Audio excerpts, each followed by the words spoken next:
오늘 이 시간에 주시는 살아계신 하나님의 말씀은 구약성경 이사야 53장의 말씀입니다.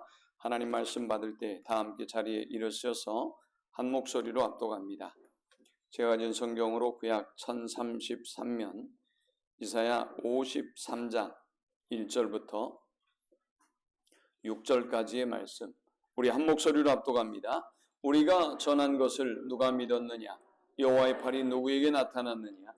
그는 주 앞에서 자라나기를 연한 순 같고 마른 땅에서 나온 뿌리 같아서 고운 모양도 없고 풍채도 없은즉 우리가 보기에 흠모할 만한 아름다운 것이 없도다.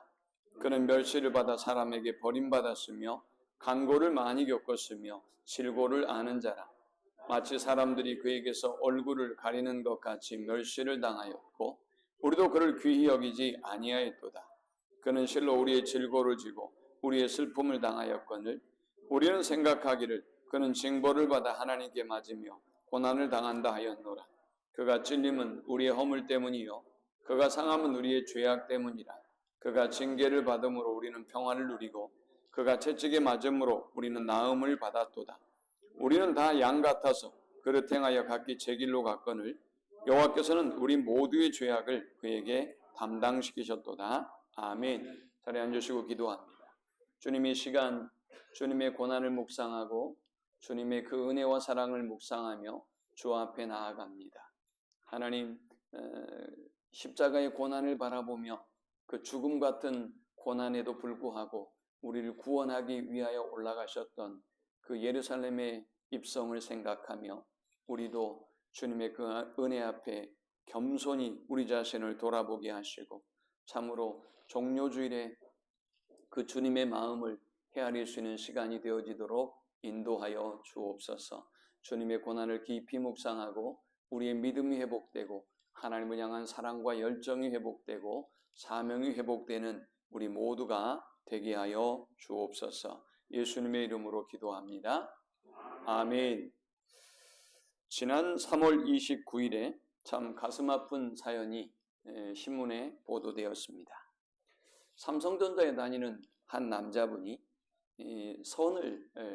결혼을 앞에 두고 여자친구의 부모님과 그리고 자신과 함께했던 누이와 이제 상견례를 하게 되었습니다. 이 남자분은 태어나기도 전에 아버지를 여였습니다. 그래서 매우 몹시 가난하고 힘든 그런 시간을 보내야만 했습니다. 어머니는 이 남매를 키우기 위해서 12시간이 넘는 오랜 노동을 식당에서 했고 그리고 얼마 가지 않아 이 어머니도 세상을 떠나게 되었습니다. 세상에 덩그렇게 남매 둘이만 남았습니다. 누이와 그리고 이 남동생만 남겨지게 된 것입니다. 누이는 실질적인 소녀 가장이 되었습니다. 학교를 그만두고 어떻게든 이 가정을 이 남매, 이 동생을 책임져야 하기에 그는 열심히 일을 했고 그리고 동생을 돌보고 가정을 세워 나갑니다. 다행스럽게 이 남동생이 공부를 잘했습니다. 남동생의 고백에 의하면 아버지가 없고 어머니가 없고 누이가 학교를 그만두고 자신을 뒷바라지하는 이 상황 속에서 누가 이를 악물고 공부하지 않을 수 있겠습니까? 이 남동생은 열심히 공부했습니다. 그는 이렇게 썼습니다. 나는 물집이 터지도록 미친놈처럼 공부했다. 그는 열심히 공부했습니다. 그리고 드디어 중학교 때 영재학교에 입학하게 되었습니다. 공부를 아주 잘했어요. 그리고 서울대에 합격하게 되었습니다. 이 친구를 삼성그룹에서 장학금을 주어서 미국으로 유학을 보내게 되었습니다. 미국에서 박사 과정을 마치는 그 순간까지 삼성그룹에서 모든 학비와 생활비와 모든 것을 지원해 주었습니다. 조건은 하나입니다. 이 사람이 박사학위를 끝내고 고국에 돌아왔을 때 일정한 의무의 기간 동안 삼성전자, 삼성그룹에 근무하는 것이 조건입니다. 이 친구는 공부를 마치고 박사학위를 다 끝내고 난 다음에 고국으로 돌아왔고 그리고 삼성전자에서 그 의무 기간을 채워가기 시작합니다. 그리고 여자친구가 생겼고, 그리고 이제 선을 보게 되었습니다. 이 결혼을 앞에 둔 상견례에서 이 남자는 분노할 수밖에 없는 상황과 만나게 되었습니다. 이 여자친구의 부모님들이 처음부터 자기 누이를 몹시나 깔보고 몹시나 귀찮은 투로 대했습니다.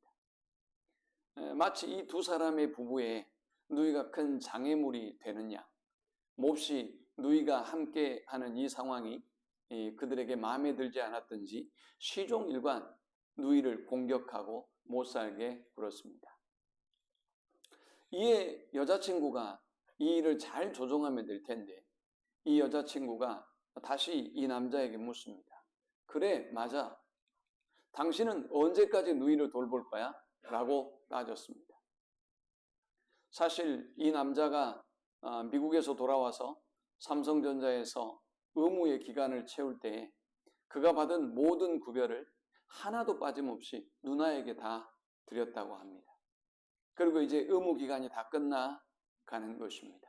그런데 지금 이렇게 상견례에서 문제가 터지고 말았습니다. 언제까지 누이를 돌볼 거야?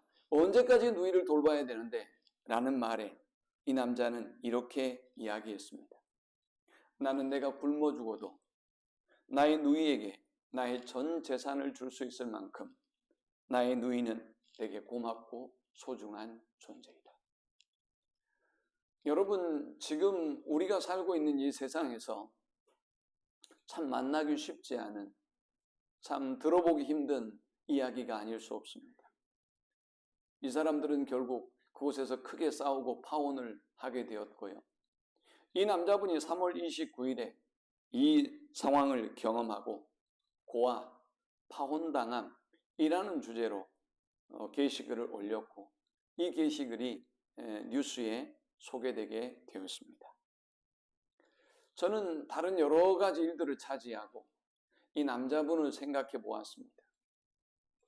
이 남자분은 은혜를 아는 사람이, 사랑을 아는 사람이, 요즘 이런 남자분이 어디 있습니까? 요즘 이런 동생이, 이런 형제가 어디 있겠어요?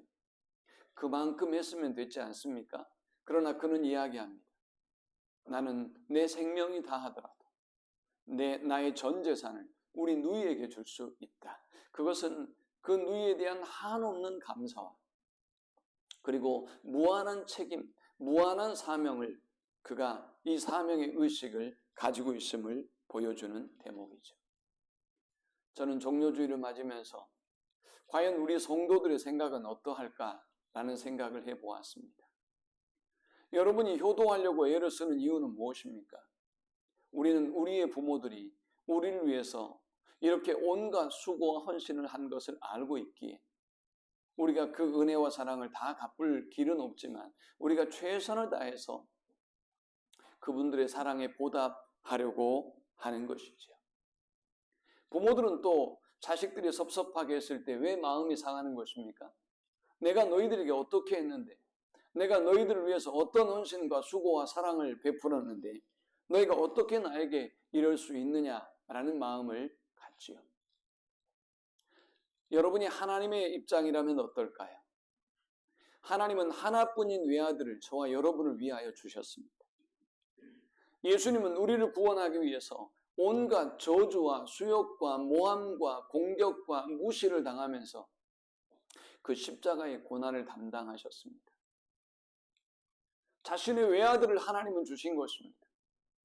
예수님은 자신도 두려워서 눈물로 이 십자가를 앞에 두고 이 두려움의 십자가를 위하여 기도하셨건만 그럼에도 불구하고 우리를 구원하기 위해서 주님은 눈물로 이 십자가의 고난을 향하여 오늘 예루살렘에 입성하시고 그리고 골고다 언덕에 오르시고 그리고 십자가에 오르셨습니다. 오늘 여러분은 주님에 대한 그 주님의 은혜에 대한 감사가 있는지, 주님이 여러분을 선택하시고 주님이 여러분을 자녀 삼으시고 주님이 자기의 살과 피를 우리를 위해서 주시고 모든 저주와 모든 모욕과 모든 수치를 당하셔서 저와 여러분에게 이렇게 영원한 생명을 주셨음을 여러분 기억하고 계시는지요? 오늘 이렇게 종료주의를 맞아서 여러분은 어떤 마음으로 이 전에 올라왔는지요? 누나가 우리 주님보다 더 많은 은혜를 동생에게 베푼 것입니까? 누나가 오늘 동생에게 했던 그 희생보다 우리 주님의 희생이, 우리 주님의 사랑이, 저와 여러분에게 베풀어 주셨던 그 은혜와 사랑이 그렇게 보잘것없다고 느끼십니까? 인천에서 2020년 4월 21일 0시 53분에 76세의 할머니가 경찰서로 전화를 걸었습니다. 아주 차분한 목소리였습니다. 아들이 숨을 쉬지 않는 것 같습니다.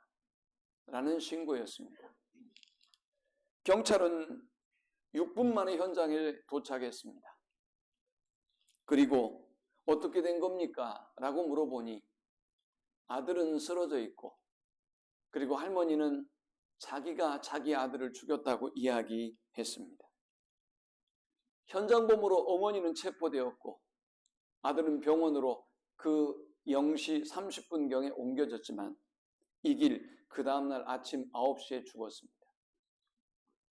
어머니에게 경찰에서 조사를 하는데 어머니가 이렇게 진술을 합니다. 어떻게 아들을 죽였습니까?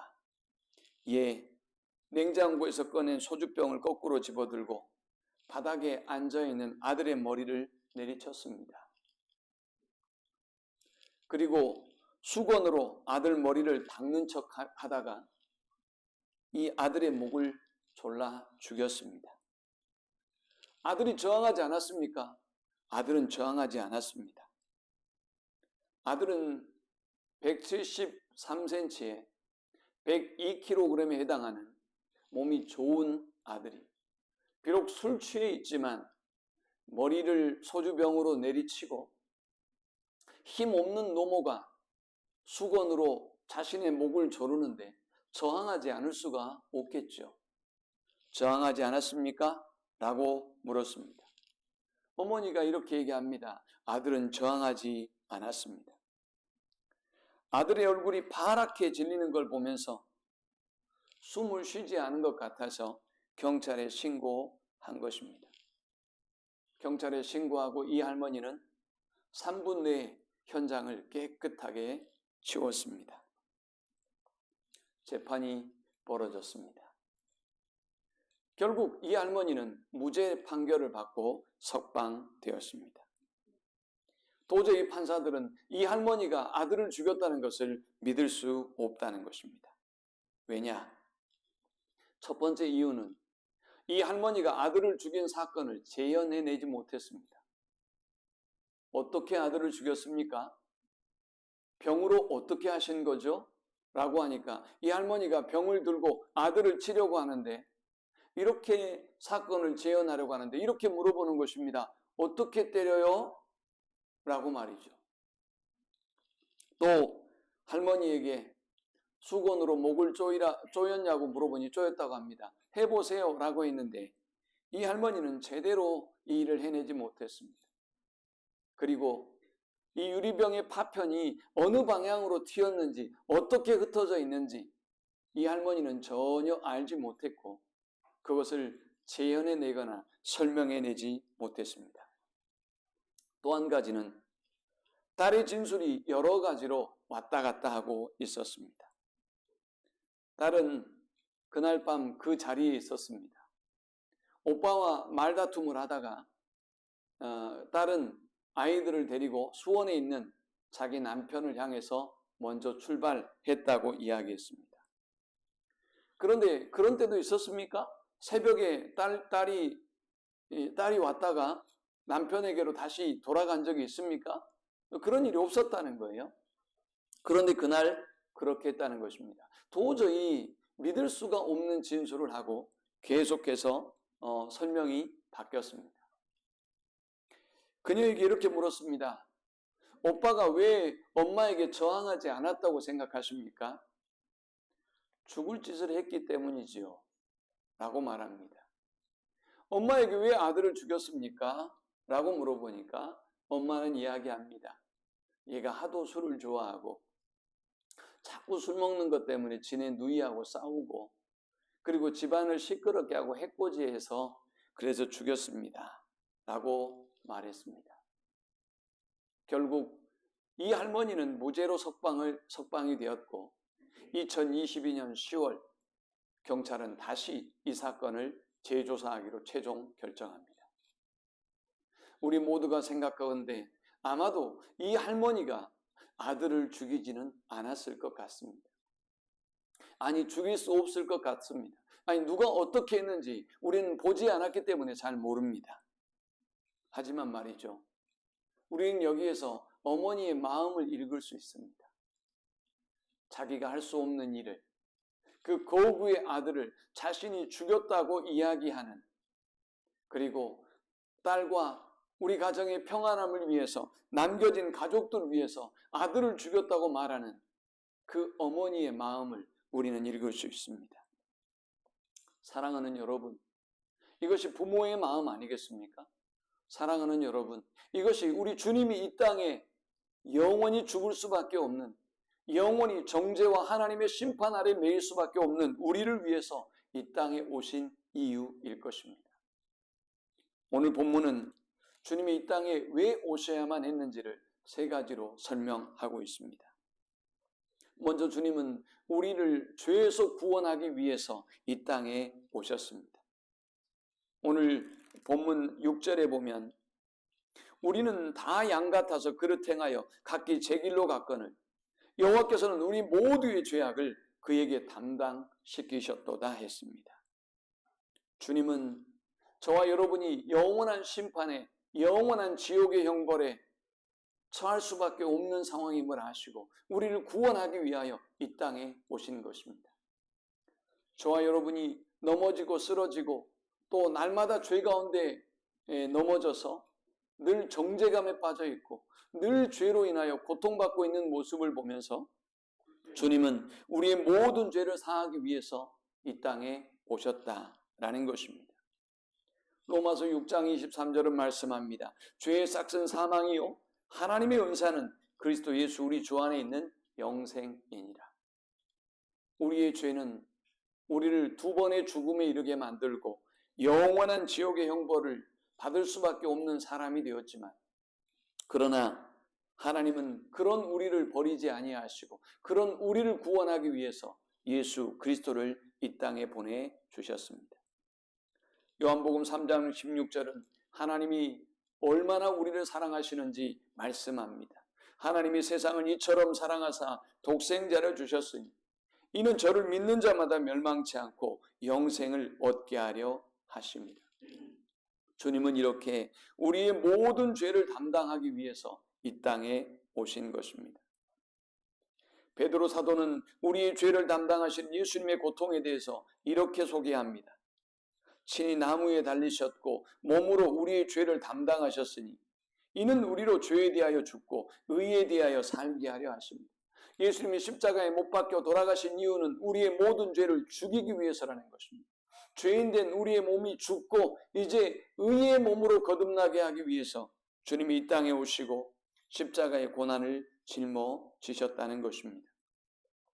고린도후서 5장 21절은 말씀합니다. 하나님이 죄를 알지도 못하신 자로 우리를 대신하여 죄를 삼으신 것은 우리로 하여금 저희 안에서 예수님 안에서 하나님의 의가 되게 하려 하심이니라. 죄를 알지도 못하는 예수님을 우리를 위하여 보내주신 것은 우리로 예수 그리스도 안에서 하나님의 의가 되게 하기 위함이다 라고 말씀합니다. 이사야 43장 25절에는 나 곧 나는 날 위하여 내 허물을 도말한 자니 내 죄를 기억지 아니하리라 했습니다. 하나님은 하나님 자신을 위하여 우리의 모든 죄를 도말하시고 우리의 죄를 기억하지 아니하시는 하나님이다라고 말씀합니다. 주님은 우리의 죄를 기억지 아니하시고 도말하기 위해서 이 땅에 예수님을 보내셨던 것입니다. 두 번째, 예수님이 이 땅에 오신 목적은, 이유는 무엇일까요? 예수님은 우리의 질고를 담당해 주시기 위해서 이 땅에 오셨습니다. 오늘 본문 3절에는 예수님이 우리의 질고를 잘 알고 있는 분이라고 말씀합니다. 그는 멸시를 받아 사람들에게 버림받았으며 간고를 많이 겪었으며 질고를 아는 자라. 마치 사람들이 그에게서 얼굴을 가리는 것 같이 멸시를 당하였고 우리도 그를 귀히 여기지 아니하였도다 했습니다. 새번역 성경은 3절부터 6절을 이렇게 번역했습니다. 그는 사람들에게 멸시를 받고 버림을 받고 고통을 많이 겪었다.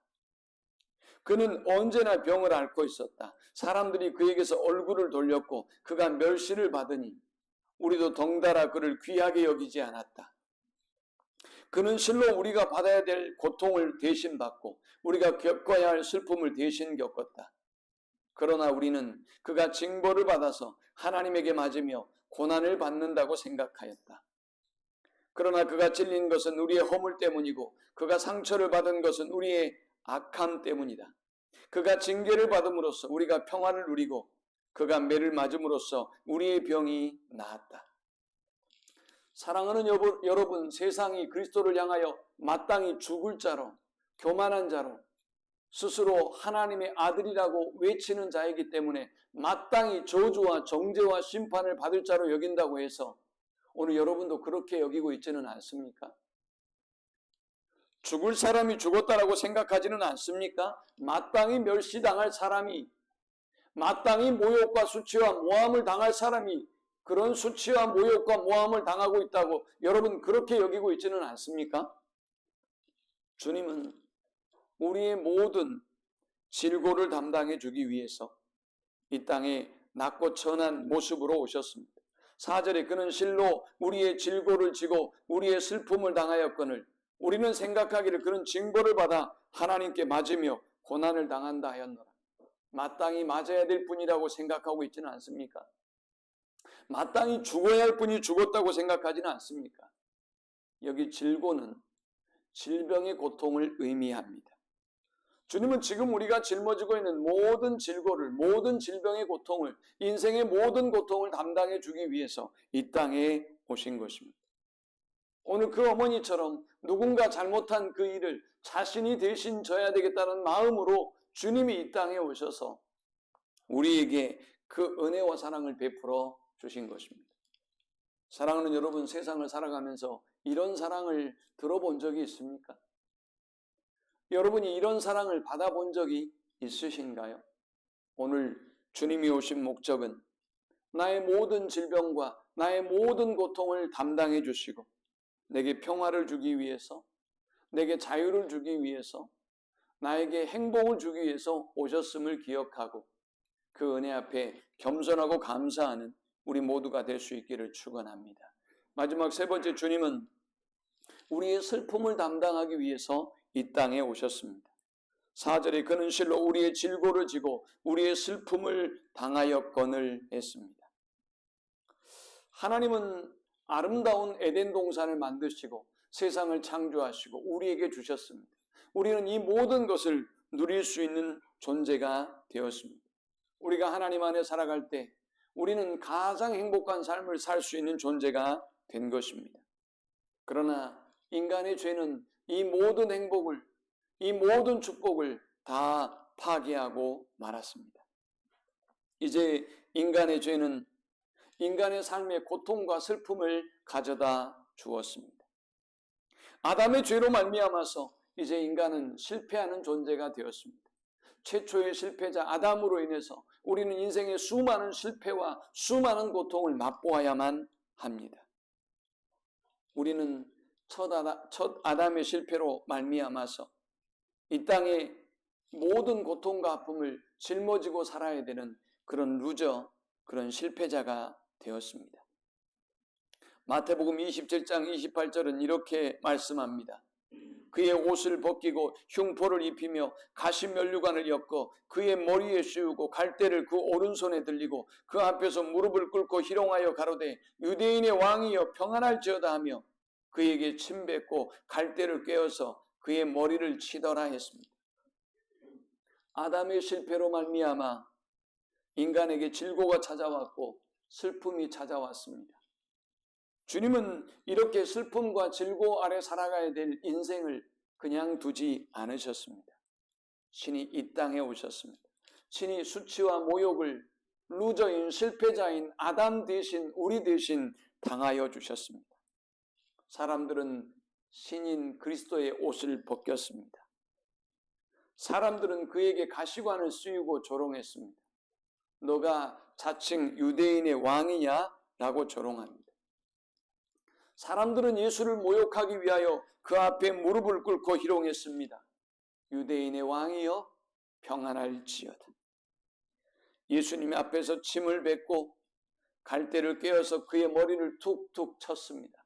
여러분, 저와 여러분이 인생의 실패자가 된 우리를 구원하기 위해서, 슬픔뿐인 우리의 인생에 기쁨을 주기 위해서 이 모욕과 수치의 십자가를 짊어지셨습니다.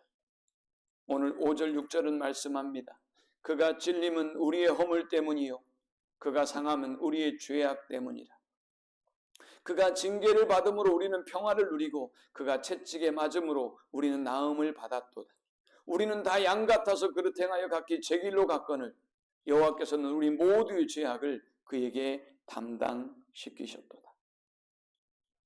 주님은 맨살로 채찍에 맞으셔야만 했습니다. 가죽의 채찍은 5줄로 5가닥으로 이루어져 있습니다. 그리고 그 끝에는 납덩이와 동물의 뼈가 달려 있습니다. 그 채찍으로 우리 주님을 내려쳤을 때 맨살이 찢기우고 살이 뜯겨나가는 고통과 아픔을 당해야만 했습니다. 주님은 그럼에도 불구하고 고린도후서 2장 14절에 이렇게 말씀합니다. 항상 우리를 그리스도 안에서 이기게 하시고 우리로 말미암아 각처에서 그리스도를 아는 냄새를 나타내신 하나님께 감사하노라. 우리 주님은 실패자인 아담과 실패자인 우리를 위하여 친히 이 고통을 당하셨습니다. 왜요? 우리가 승리의 삶을 살게 하기 위해서다라고 말합니다. 부모된 우리가 자녀들이 조금 더 편하고 좋은 조건 위에 살도록 애를 쓰고 수고하시는 것처럼 우리 주님은 우리가 이 모욕과 수치와 슬픔과 질고와 고통의 삶을 면하게 하기 위해서 친히 이 땅에 오셔서 그 모욕과 수치를 당하셔야만 했습니다. 예수님은 4번 크게 피를 쏟으셨습니다. 예수님은 39번 사람들에게 맞았습니다. 여러분, 제가 여러분의 눈앞에서 누구에게 맞는다고 쳐봅시다. 견디기 힘드실 것입니다. 그런데 우리 주님이 그들이 구원하기 위한 백성들 앞에서 모욕을 당하고 수치를 당하고 조롱을 당하고 그리고 채찍으로 내리침을 당하고 고통을 당하셔야만 했습니다. 왜입니까? 우리를 구원하기 위해서였습니다. 이사야 61장 3절은 말씀합니다. 무릇 시온에서 슬퍼하는 자에게 화관을 주어 그 죄를 대신하며 기쁨의 기름으로 슬픔을 대신하며 찬송의 옷으로 그 근심을 대신하시고 그들이 의의 나무 곧 여호와께서 심으신 그 영광을 나타낸 자라 일컬음을 받게 하려 하심이라. 우리 주님은 죄를 대신하여 우리에게 기쁨을 주시기 위해서 슬픔을 대신해서 찬송의 옷을 주시기 위해서 이 땅에 임하셨다는 것입니다. 근심을 대신해서 의의 나무, 의의 은혜의 영광을 누리게 하기 위해서 주님은 이 땅에 임하셨다는 것입니다. 사랑하는 여러분, 말씀을 맺습니다. 오늘 우리 주님의 십자가, 이 주님의 은혜와 사랑을 앞에 두고 여러분은 어떤 생각을 하고 계십니까? 여러분은 주님이 베푸신 이 은혜와 사랑을 소강대상 주세요. 여러분은 주님이 우리에게 베푸신 이 은혜와 사랑 앞에서 과연 어떤 마음으로 살아가십니까? 과연 부모가 여러분에게 베풀어준 은혜보다 더 못하게 생각하지 않습니까? 과연 부모에게 여러분이 감사하는 것보다 더 별 볼 일 없는 분, 나에게 별 의미 없는 분, 그냥 그렇게 죽으시고 나를 창조하시고 나를 구원하시고 지금도 나를 위하여 살아계시는 분, 먼 나하고 그러나 아무런 상관이 없는 분으로 여기고 있지는 않습니까? 사랑하는 부모님 여러분, 자식들이 여러분에게 뭔가 못해주면 섭섭하십니까? 여러분은 주님에게 어떻게 하고 가고 있습니까? 여러분은 주님의 은혜를 기억하십니까? 여러분은 주님이 나를 위하여 이 모욕과 수치와 고통을 당하신 것을 기억하고 계시냔 말이죠. 오늘 이 말씀을 기억하면서 나는 과연 주님 앞에 오늘 어떻게 서 있는가의 모습을 돌아보고 주님이 오셔야 될 목적과 이유를 알고 주님께로 더욱더 가까이 나아가는 그런 복된 성일이 되기를 축원합니다. 하나님 감사합니다. 귀한 은혜와 사랑을 기억하며 우리가 다시 십자가 앞에 섭니다. 다시 주님 앞에 섭니다. 우리의 죄의 문제를 해결하시고 우리의 질고를 주시고 우리의 슬픔을 대신 담당하기 위해서 이 땅에 오신 주님의 은혜와 사랑을 기억하며 우리가 오늘 이 아침에 다시 한번 하나님의 그 놀라운 은혜와 사랑을 깨달아 알게 해 주옵소서. 예수님의 이름으로 기도합니다.